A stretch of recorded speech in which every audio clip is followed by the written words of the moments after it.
Hello dear students, today we will discuss about ventricular septal defect. Ventricular septal defect is a defect which results in communication between two ventricles. The defect is in interventricular septum and VSD, commonly called as VSD. VSD is the most commonest congenital heart disease found.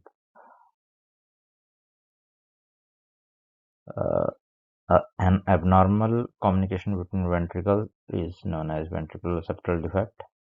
It is most commonest CSD as we have discussed, and approximately it constitute around 1/4 of all the CSDs.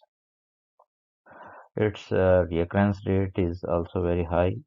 If one sibling is affected, it will affect 2 to 6%.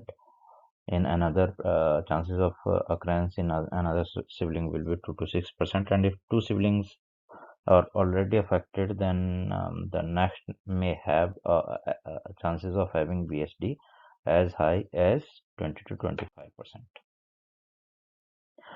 Before understanding VSD, we should know the parts of the septum, क्योंकि septum में आगे हम जब बात करेंगे कि VSD के types की कहाँ कहाँ पे VSD होता है, या VSD जब मेम्ब्रेनस, पेरीमेम्ब्रेनस, मस्कुलर, सुप्राक्रिस्टल, इंफ्राक्रिस्टल, तो इस तरह के जो VSD के टाइप्स हैं उनको समझने से पहले हमको जो है सेप्टम के पार्ट्स जानने पड़ेंगे। और सेप्टम के जो पार्ट्स होते हैं वो बेसिकली दो पार्ट्स होते हैं. First one is this membranous septum, and remaining part is muscular septum. Muscular septum is further divided into three parts. One is inlet septum, which lies just below the tricuspid wall. Just below the tricuspid wall, it is inlet septum. Then the trabecular septum. This one is trabecular septum. It further is divided into apical, marginal, and the central part. And third part of the muscular septum is outlet septum, which is just below the pulmonary wall. तो इस तरह से जो है, जो septum के parts हैं हमको ध्यान रखने हैं कि मेम्ब्रेनस है और मस्कुलर है. जो VSDs होते हैं वो पेरीमेम्ब्रेनस, इस एरिया में मेम्ब्रेनस और मस्कुलर पार्ट दोनों को इन्वॉल्व करते हुए इन एरियाज में जो कॉमनली देखने को मिलते हैं. तो ये दो पार्ट्स, मेम्ब्रेनस और muscular part of the septum, और मस्कुलर के further three parts, inlet, outlet is also known as infundibulum. और बाद में जो है इस पर्टिकुलर पार्ट में जब इनफंडिबुलर पल्मोनरी स्टेनोसिस की भी बात आती है तो दिस इज इनफंडिबुलम और outlet part of the septum. And then central part is known as trabecular septum, which is further divided into three: apical, marginal, and central part. तो अब बात करते हैं टाइप्स ऑफ VSD की. तो types of VSD में the first and foremost classification is anatomical types. Anatomical types में जो membranous and perimembranous, 90% of the VSDs are perimembranous. Membranous part और सराउंडिंग मस्कुलर पार्ट को इन्वॉल्व करते हुए VSDs. तो 90% जो VSDs होते हैं इसी तरह से होते हैं. And remaining 10% are muscular. तो मस्कुलर की हमने बात कर ली कि तीन पार्ट्स होते हैं, तो वो जो है फंक्शनल टाइप्स में आते हैं VSD के, कि इनलेट VSD है, आउटलेट VSD है, ट्रेबिकुलर VSD. ट्रेबिकुलर VSD की फर्दर जो है, जो हमने बात की, सेंट्रल, मार्जिनल, एपिकल हो सकते हैं पार्ट्स के हिसाब से कि कहाँ पे कौन सा पार्ट में VSD है. Then depending on the number, VSD can be single, कि एक ही जो है डिफेक्ट है, सिंगल डिफेक्ट है, उसमें सिंगल VSD बोलेंगे. और देयर में भी मल्टीपल डिफेक्ट्स, बहुत सारे छोटे छोटे जो हैं डिफेक्ट्स इंटरवेंट्रिकुलर सेप्टम में हैं, और उसको मल्टीपल बोलते हैं. या sometime, most of the time जो मल्टीपल VSDs होते हैं वो मस्कुलर पार्ट में होते हैं और वो स्विस चीज की तरह जो अपीयरेंस देते हैं, तो इसलिए स्विस चीज VSD या Swiss cheese pattern of VSD भी उसको बोलते हैं. जैसे स्विस चीज में छोटे छोटे छेद देखने को मिलते हैं सेंटर में जब काटते हैं हम उसको, तो वैसे ही जो है VSD, मल्टीपल VSD में जब मस्कुलर पार्ट में होते हैं तो दिखते हैं. Then depending on the site, they may be supracrystal if above crista supraventricularis. जानते हैं कि crista supraventricularis होता है, उसके ऊपर अगर हैं तो सुप्राक्रिस्टल होंगे और उसके नीचे होंगे तो इंफ्राक्रिस्टल जो होते हैं, जो मेम्ब्रेनस या muscular, most of the VSDs are infracristal below crista supraventricularis. आगे हम इसकी इमेज भी देखेंगे। देन इको वेस्ट अगर बात करें टाइप्स ऑफ VSD की, तो लार्ज VSD उनको बोलते हैं where defect size is approximately equal to the diameter of aorta. जो आयोटा का डायमीटर है उसके अराउंड जो है, अगर VSD का साइज है तो उसको लार्ज बोलेंगे। अगर आयोटा के डायमीटर का 1/3 to 2/3 साइज है VSD का, then it is called as moderate. And if size of the VSD is less than 1/3 of the diameter of aorta, then it is known as small. और अगर बहुत ही छोटे हैं, जैसे less than 2 mm साइज के हैं, तो उनको पिन होल VSDs बोलते हैं। तो usually pin hole small VSD जो है लेटर ऑन स्पॉन्टेनियस क्लोजर हो जाता है उनका।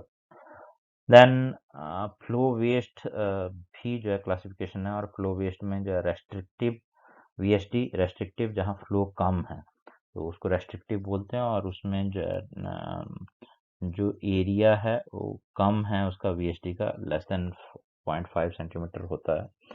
और नॉन रेस्ट्रिक्टिव में VSD का एरिया जो है मोर देन 1 सेंटीमीटर रहता है। इसमें जो है हाई फ्लो होगा, ज़्यादा फ्लो उसमें जाएगा, तो नॉन रेस्ट्रिक्टिव आएगा।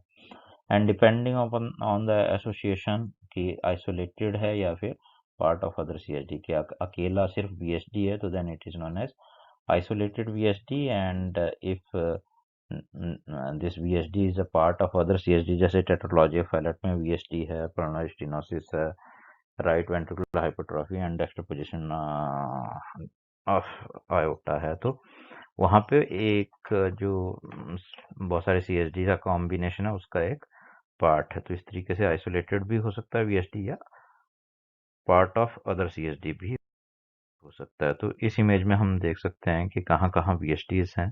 जैसे this particular case A inlet area था, ए आउटलेट या इनफंडिबुलम है, ये सारा जो है आपका मस्कुलर ट्रेविकुलर एरिया है ना, और दिस वन वाज मेम्ब्रेनस, तो ये मेम्ब्रेनस है VSD।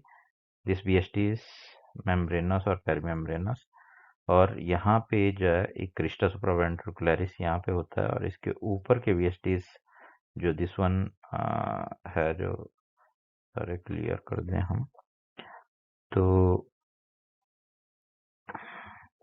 दिस वन जो है क्रिस्टा सुप्रावेंट्रिकुलरिस से ऊपर जो VSD है, this one is known as supracristal VSD।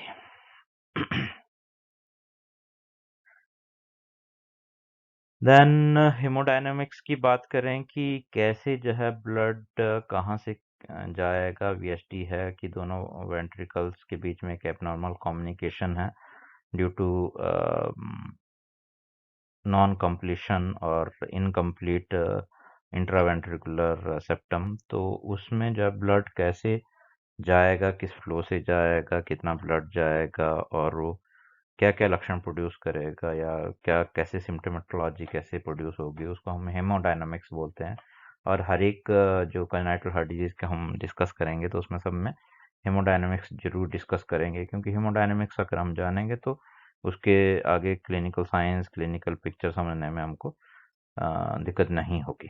तो जो पैथोफिजियोलॉजी ऑफ ब्लड फ्लो है VSD में, it depends basically on the size. जितना बड़ा साइज उतना ज़्यादा जो है ब्लड फ्लो होगा, और पल्मोनरी रेजिस्टेंस, जितना कम पल्मोनरी रेजिस्टेंस होगा उतना जो है ज़्यादा ब्लड फ्लो करेगा थ्रू VSD। तो पोस्ट नेटल लाइफ में अगर हम देखें तो पल्मोनरी रेजिस्टेंस जो है धीरे धीरे डिक्रीज होता है, और तब VSD जो है मिलता है। एट बर्थ VSD का पैनसिस्टोलिक मरमर जो है देखने को नहीं मिलता है, क्योंकि उस टाइम पल्मोनरी रेजिस्टेंस ज़्यादा होता है और फ्लो नहीं होता। फ्लो नहीं होगा तो टर्बुलेंस क्रिएट नहीं होगी, मरमर प्रोड्यूस नहीं होगा।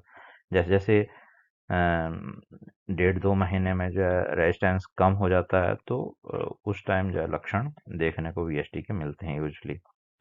स्मॉल VSDs में संट जो है बहुत स्मॉल होता है और लेस फ्लो के कारण देयर इज नो साइन और symptoms and no chamber enlargement, कोई भी चैम्बर जो है एनलार्ज नहीं होगा, नॉर्मल साइज्ड हार्ट रहेगा without any sign and symptom. Moderate to large VSD हैं तो there will be significant increase in blood flow in right ventricle and lungs. जो नेचुरली जो है ब्लड फ्लो लेफ्ट से राइट में आएगा अगर कोई कम्युनिकेशन है, क्योंकि राइट वेंट्रिकल का जो प्रेशर है वो हमेशा ही लेफ्ट वेंट्रिकल से कम होगा, तो प्रेशर ग्रेडियंट जो है हमेशा ही लेफ्ट टू राइट रहेगा। तो उस कारण से जो है there will be significant increased flow in right ventricle and lungs. ये इंक्रीज्ड ब्लड फ्लो क्या करेगा, this will be transmitted to pulmonary bed, कि ये जो ज़्यादा ब्लड आ रहा है वो पल्मोनरी बेड में पल्मोनरी वेसल्स में जाएगा और then it will return to left chambers. जब ज़्यादा फ्लो गया है पल्मोनरी बेड में तो आएगा भी लेफ्ट चैम्बर में ज़्यादा, तो इस कारण से जो है लेफ्ट चैम्बर्स डायलेट होंगे और धीरे धीरे जो है वो राइट साइड के वेंट्रिकल या एट्रियम की हाइपरट्रॉफी कराएंगे।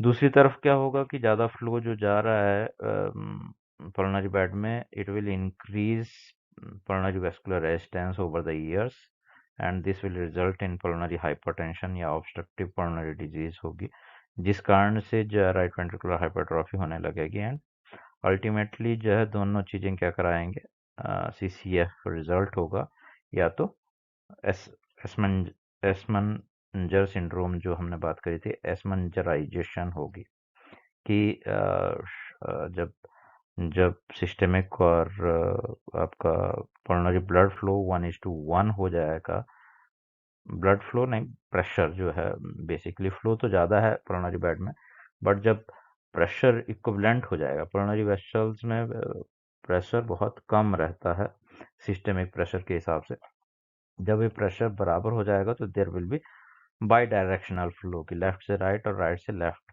और धीरे धीरे जो है वो साइनोसिस प्रोड्यूस कर सकता है जिसको हम एस्मंजराइजेशन बोलते हैं या एस्मंजर सिंड्रोम बोलते हैं। तो इसमें दिखाया गया है कि कैसे जो है ब्लड लेफ्ट साइड से जो है पल्मोनरी ट्रंक में जा रहा है और यहाँ से भी पल्मोनरी ट्रंक में ब्लड जा रहा है राइट एट्रियम राइट वेंट्रिकल से, और लेफ्ट वेंट्रिकल का फ्लो भी जा रहा है। तो ये ज़्यादा फ्लो जब जाएगा तो ज़्यादा ही flow right atrium left atrium में आएगा, जिस कारण से लेफ्ट एट्रियल वॉल डायलेट हो जाएगी, लेफ्ट वेंट्रिकल हाइपरट्रॉफी हो जाएगी क्योंकि ज़्यादा काम जो लेफ्ट वेंट्रिकल को करना पड़ रहा है।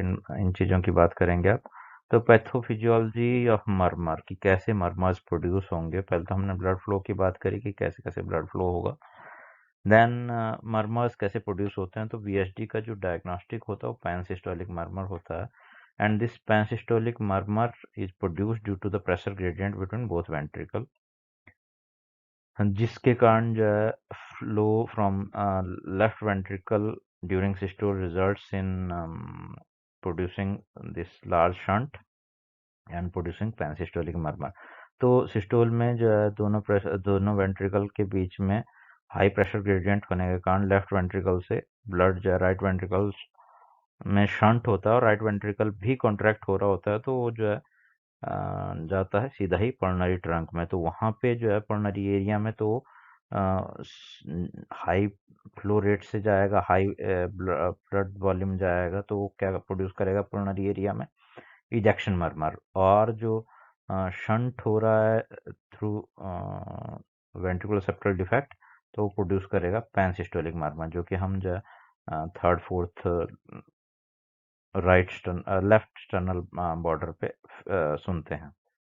देन जो ये लार्ज वॉल्यूम जा रहा है blood, it will return to left atrium and pass through a normal sized mitral valve resulting in diastolic murmur, that is delayed diastolic murmur, जो कि डायग्नोस्टिक होता है।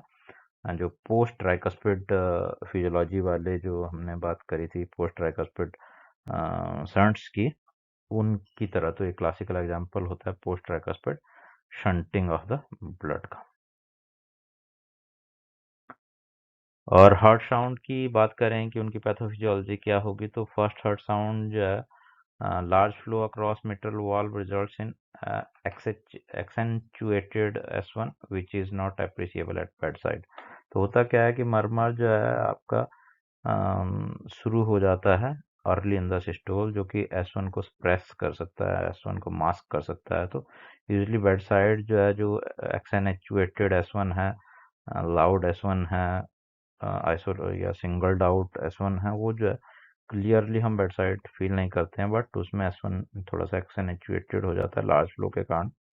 देन सेकंड हार्ट साउंड की pathology इसमें बहुत इंपॉर्टेंट है कि इसमें क्या होगा कि left ventricle has two outlet, so it empties early resulting in early A2। तो forward flow into aorta and backward flow through VSD into coronary trunk जो है लेफ्ट वेंट्रिकल से होता है, जिस कारण से लेफ्ट वेंट्रिकल तो जल्दी एम्प्टी हो जाता है, इसलिए जो आयोटिक वाल्व जल्दी क्लोज होने से A2 पहले हो जाती है। और P2 डिले होता है क्योंकि लार्ज वॉल्यूम होता है, कुछ राइट वेंट्रिकल का अपना वॉल्यूम है, कुछ लेफ्ट वेंट्रिकल से आया है, तो P2 लेट होता है, जिसके कारण जो है S2 क्या होगी, स्प्लिट होगी बट अनफिक्स्ड होगी। It will very with the respiration के टाइम, जो इंस्पिरेशन के टाइम स्प्लिट होता है वो इंक्रीज हो जाता है, एक्सपायरेशन के दौरान जो स्प्लिट नैरो हो जाएगा, but it will not be easily perceived, क्योंकि जो पैनसिस्टोलिक मर्मर है it usually mask this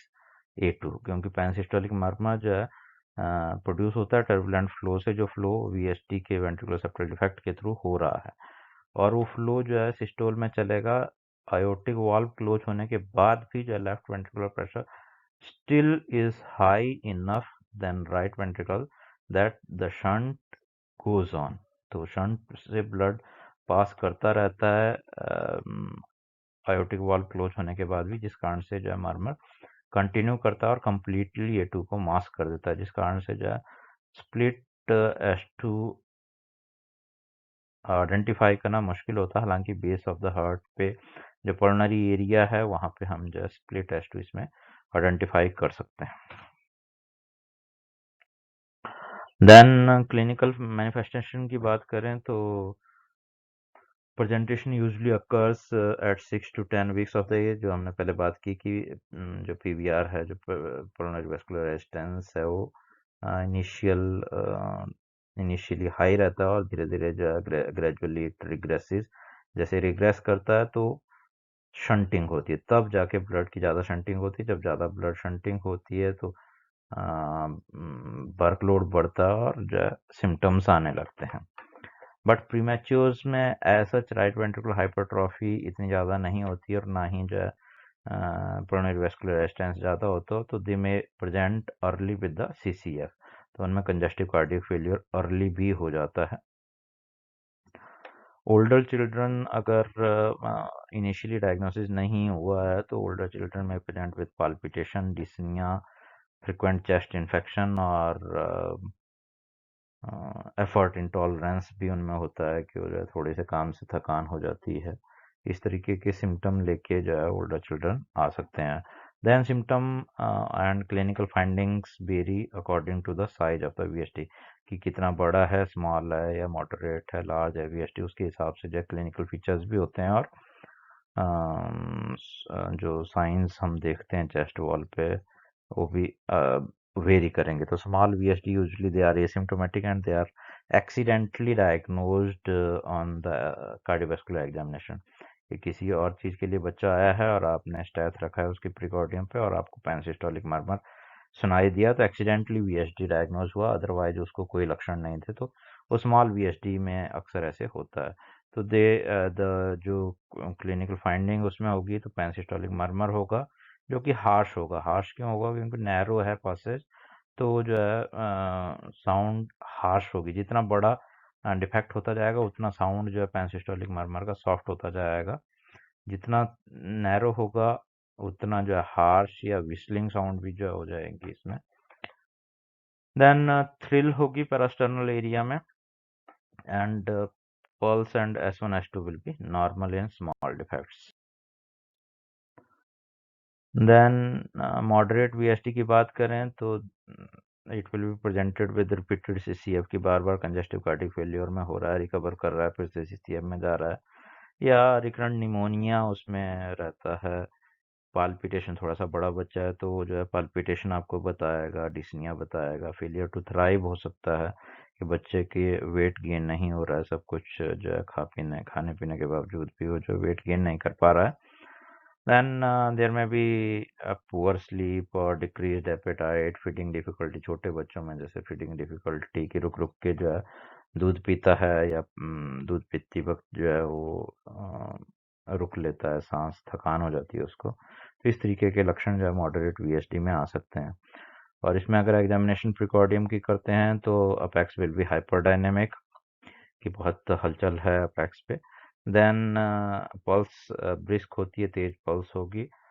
systolic thrill may or may not be present. Most of the time systolic thrill will be there, and there will be pansystolic murmur which will be parasternal in third or fourth intercostal space left to the sternum. S1 S2 may be normal with widely S2 split। तो S2 split यहाँ पे हो जाएगा। Mild में जो small VSDs हैं उनमें S2 split देखने को नहीं मिलता है, क्योंकि उतना ज़्यादा ब्लड फ्लो, जितना ज़्यादा ब्लड फ्लो लीक करेगा लेफ्ट वेंट्रिकल से उतना ज़्यादा स्प्लिट बढ़ता जाएगा। तो यहाँ पे मॉडरेट VSD है तो यहाँ S2 स्प्लिट होगा।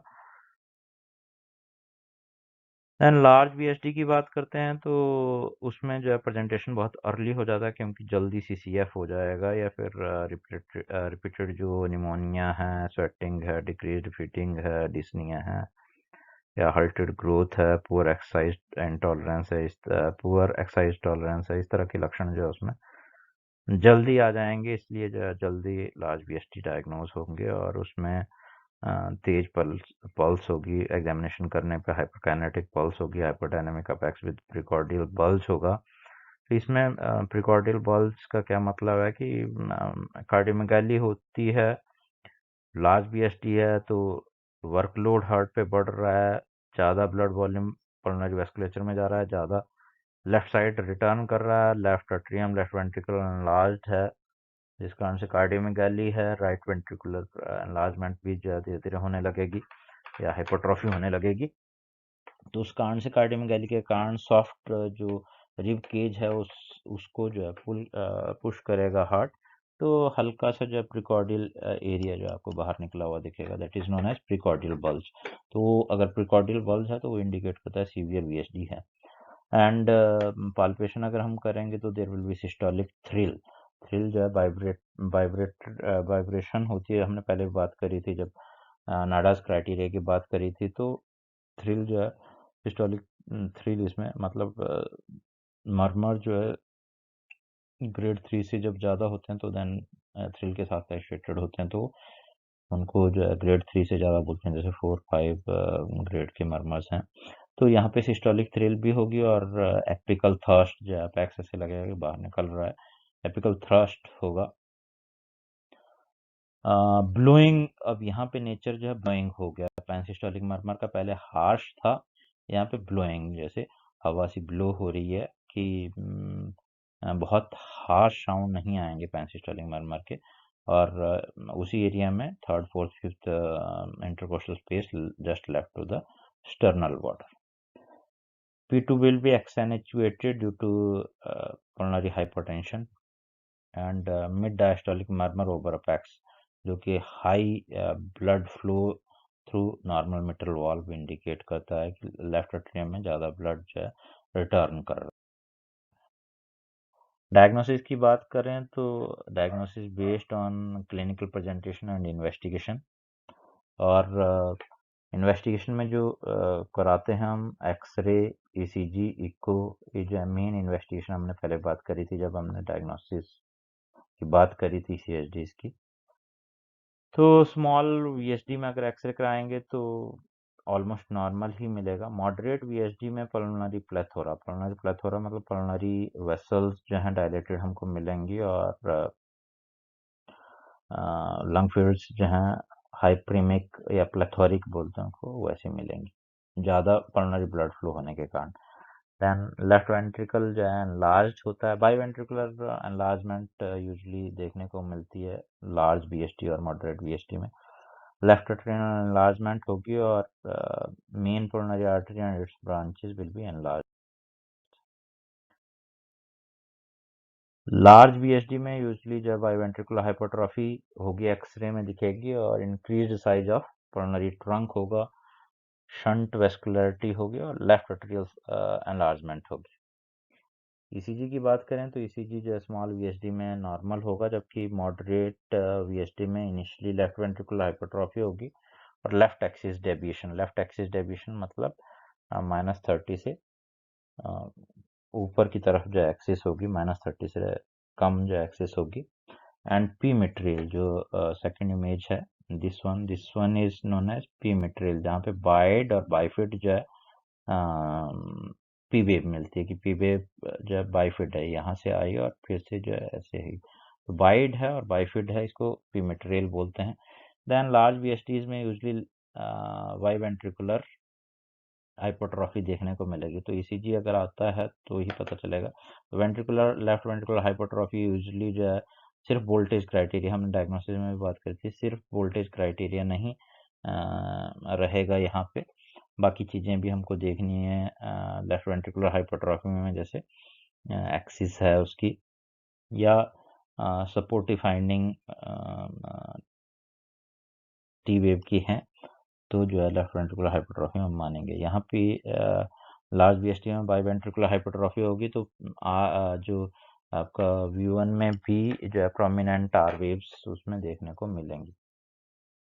एंड पी टर्मिनल जो बाईफेजिक पी वेव्स, यूजुअली जब पी मटेरियल हम कहाँ देखते हैं, सेकंड लीड, जो ईसीजी में अगर आपको पता है तो सेकंड जो मेन चेस्ट लीड्स हैं, बाइपोलर लीड्स हैं, वो सेकंड लीड में देखने को मिलेगी। और जो यूनिपोलर लीड्स में B1 में हम देखते हैं वो इस तरीके की मिलेगी, बाईफेजिक पी वेव, जिसको कि हम जो पी टर्मिनल भी बोलते हैं कि बाईफेजिक होगी, पॉजिटिव भी है, पॉजिटिव डेविएशन भी है इसकी और नेगेटिव डेविएशन भी है पी वेव की ही।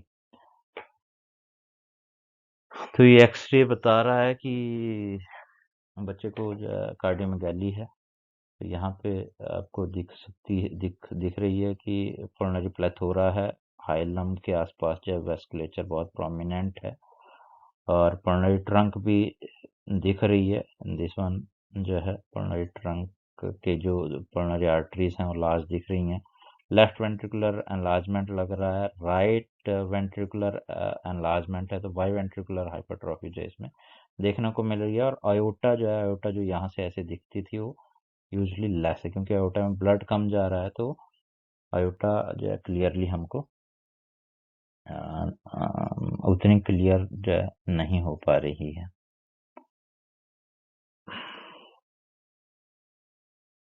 ईसीजी देखें तो ईसीजी में भी जो है यहाँ पे हमको ventricular hypertrophy, left ventricular hypertrophy दिख रही है विद स्ट्रेन जो है, जैसे first second third ABF, first second और एबीएफ में जो है पॉजिटिव, लार्ज पॉजिटिव जो है क्यूआरएस कॉम्प्लेक्सेस हैं। यहाँ पे फिफ्थ सिक्स्थ में लार्ज क्यूआरएस कॉम्प्लेक्सेस हैं। पी वेव देखेंगे तो यहाँ हल्की सी बाइफेजिक पी वेव आपको जो है V1 में देखने को मिल जाएगी, और साथ में जो है टी वेव इन्वर्सन जो कि लेफ्ट वेंट्रिकुलर स्ट्रेन को बताता है, तो टी वेव इन्वर्सन है B5 B6 में, टी वेव इन्वर्सन आपको दिख सकता है। पर सेकेंड में यूजुअली जो है बच्चों में टी वेव इन्वर्टेड रहती है फिजियोलॉजिकली, तो उसको नहीं मानेंगे, बट यहाँ पे जो B5 B6 में है तो इंडिकेट करता है कि लेफ्ट वेंट्रिकुलर स्ट्रेन जैसे सेकंड और थर्ड में भी टी वेव इन्वर्सन दिख रहा है। देन अदर इन्वेस्टिगेशन, तो ये तो चेस्ट एक्सरे और ईसीजी की फाइंडिंग्स की बेस पे हम बात कर रहे थे कि कैसे कैसे जो हम बीएसटी में हमको फाइंडिंग्स मिलेगी। अदर जो इन्वेस्टिगेटिव मेथड्स हमारे पास है, तो इको है, इको में हम वेंट्रिकुलर और आर्टेरियल साइज, मिट्रल वाल्व का मोशन, साइज ऑफ डिफेक्ट हम देख सकते हैं कहाँ जैसे है और कितने साइज का है, हार्ट के चैम्बर्स का dimensions, gradient between right and left ventricles के बीच में प्रेशर ग्रेडियंट कितना है, ये सारी चीज़ें, और सबसे मेन जो है पल्मोनरी हाइपरटेंशन है कि नहीं है, वो चीज़ें देख सकते हैं। तो कार्डियक कैथेटराइजेशन यूजली नीडेड नहीं होता डायग्नोसिस के लिए। इट यूजली जो है अगर हमको ओपन सर्जरी करनी है और उससे पहले हमको एग्जैक्ट लोकेशन या कन्फ्यूजन है तो तब हम जो है कार्डियक कैथेटराइजेशन या अदर इन्वेस्टिगेशंस कराएंगे। सीबीआरटी, असेसमेंट ऑफ सीबीआरटी तो रहने दीजिए। देन नेचुरल हिस्ट्री की बात करें कि स्पॉन्टेनियस क्लोजर होता है, कब होता है, कितनों में होगा, कितनों में नहीं होगा। तो यूजली जो है प्रोग्रेशन और spontaneous closure depends on the size of VSD की। साइज एंड साइट दोनों डिपेंड इम्पॉर्टेंट है। साइज जो स्मॉल वीएसडीज हैं 30 to 50% closes spontaneously in first 2 years। जिसको क्लोज होना होता है यूजली जब फर्स्ट 3 years में स्पॉन्टेनियस क्लोजर हो जाता है, उसके बाद जो है स्पॉन्टेनियस क्लोजर की रेट कम हो जाती है। Small VSD is more likely to close, and up to 80% of the small VSDs may get closed. Muscular VSD ज़्यादा चांसेस होते हैं क्लोज होने के। membranous VSD have less rate। तो मस्कुलर पार्ट में है, स्मॉल है, सिंगल है, तो उसमें जो है चांसेस ज़्यादा होंगे स्पॉन्टेनियस क्लोजर के। और रेट्स ऑफ क्लोजर में बात करें तो एक साल में usually small BST 25% of the जो जिसको क्लोज होना होता है 25% will close. By the age of 3 years 60 will close, and by the age of 8 years 90 to 92% of the VST which are going to be closed will be closed by the 8 years। इसका मतलब ये नहीं है कि 90 से 92% close हो जाते हैं। जिनको क्लोज होना होता है, जैसे कि स्मॉल वीएसटी की हम बात कर रहे थे कि 30-50% जो है क्लोज हो जाते हैं। 60, कई बुक्स बोलते हैं 60-70% of the small VSD can close. Moderate VSD कम, बहुत कम जो है 10-15% क्लोज करते हैं। और large VSD usually rarely closes है, वो स्पॉन्टेनियस क्लोजर उनमें नहीं होता है। तो small VSD usually closes, moderate VSD very less often, and large VSD rarely spontaneous closure उनमें होता है। कॉम्प्लिकेशन की बात करें तो रिकरेंट निमोनिया जो है रहता ही है इनमें। CCF हो सकता है बच्चों में। इन्फेक्टिव एंडोकार्डाइटिस जो है, अगर कंजाइटल हार्ट डिजीज की बात करें तो जो इन्फेक्टिव एंडोकार्डाइटिस जिसमें सबसे कॉमनली होती है वो वीएसडी ही होता है। वीएसडी में जो है सबसे हाई इंसिडेंस होता है इन्फेक्टिव एंडोकार्डाइटिस का। देन डायलिटेशन के कारण जो स्ट्रेचिंग और कंडक्शन डिस्टर्बेंसेस हो सकती हैं। पल्मोनरी हाइपरटेंशन लेट कॉम्प्लिकेशन होती है, लार्ज वीएसडी में हो सकता है, और जिस कारण से जो है पल्मोनरी वेस्कुलर जो ऑब्स्ट्रक्टिव डिजीज के कारण होता है, जिस कारण से लेटर ऑन एसमेंजराइजेशन जो एसमेंजर सिंड्रोम जो है, एसमेंजर फिजियोलॉजी होती है कि रिवर्सल ऑफ शंट होगा। जो जिस वीएसटी में लेफ्ट टू राइट शंट हो रहा था, राइट से लेफ्ट हो जाएगा, साइनोसिस अपीयर हो जाएगी। और कारण क्या रहेगा? Increased pulmonary vascular resistance and pulmonary hypertension.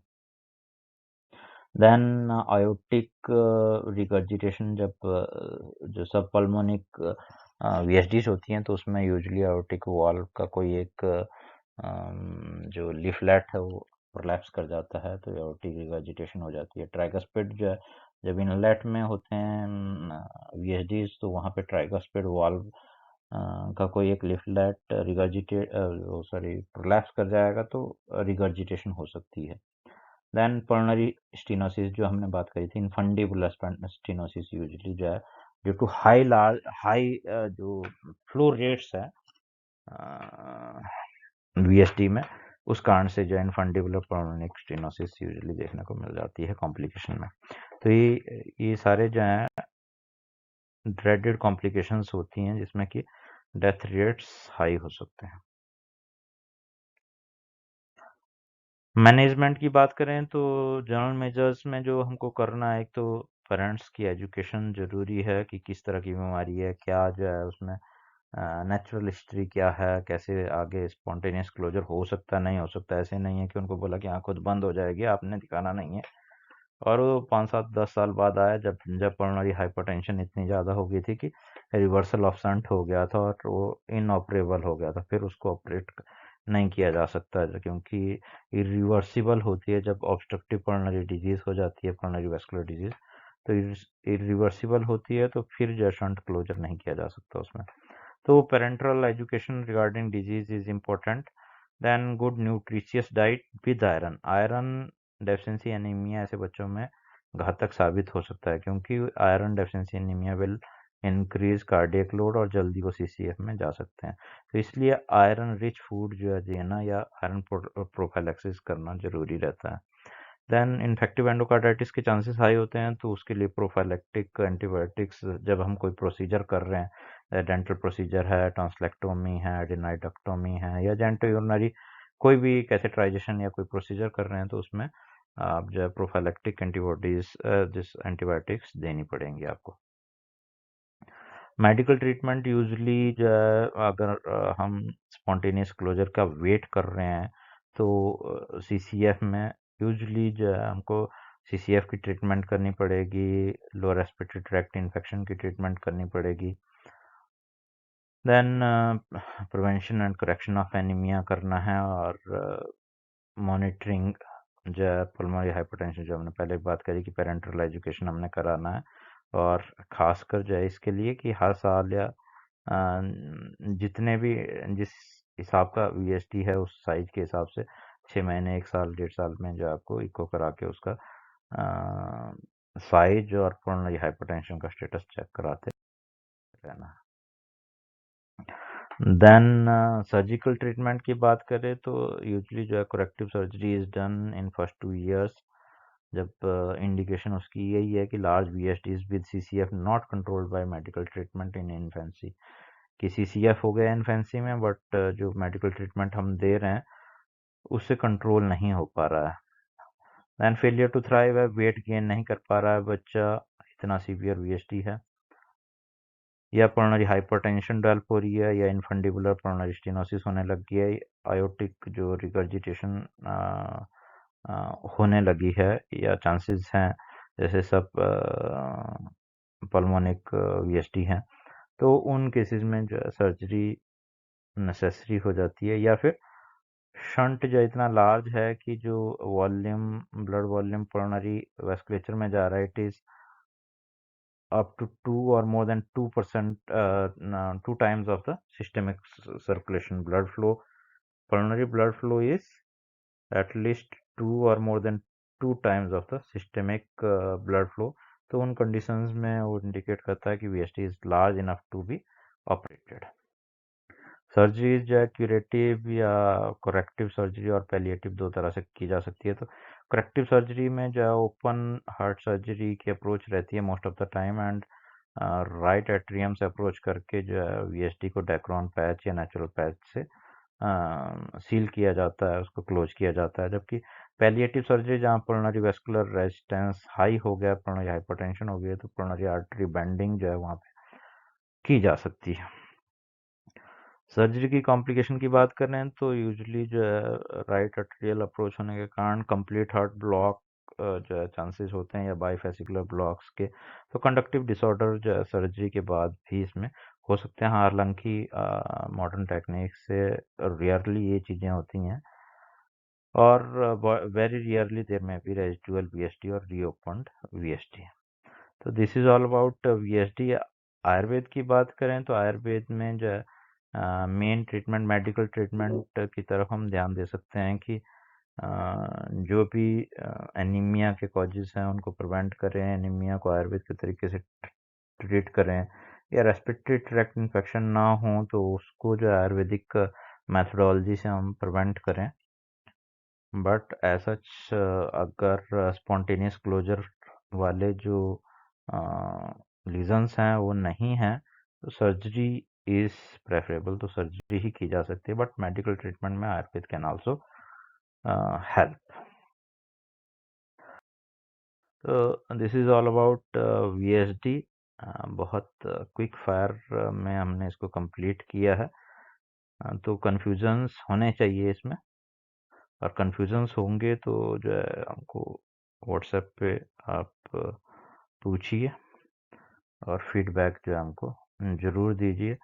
इसमें हमने सीवियरिटी की असेसमेंट छोड़ दी, वो थोड़ा सा जो है हायर लेवल का है, इसलिए जो हमने डिस्कस नहीं की। बाकी चीज़ें हमने ऑलमोस्ट सारी चीज़ें डिस्कस कर ली हैं।